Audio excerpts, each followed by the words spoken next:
همچنان غمبار در هر بار میباری.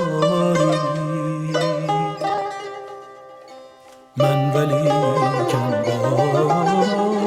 باز شادمان بودم،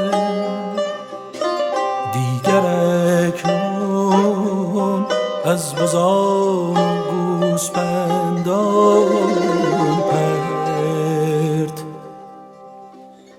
خویشتن هم گله بودم، هم شبان بودم، بر بسیط برفوش خلوت و هموار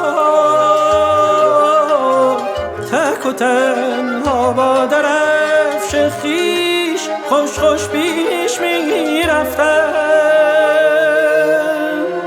زیر پایم برفهای پاک و دوشیزه قژقژی خوش داشت،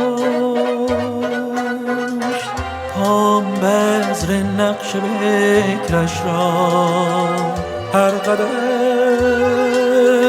در برفها می کاشت.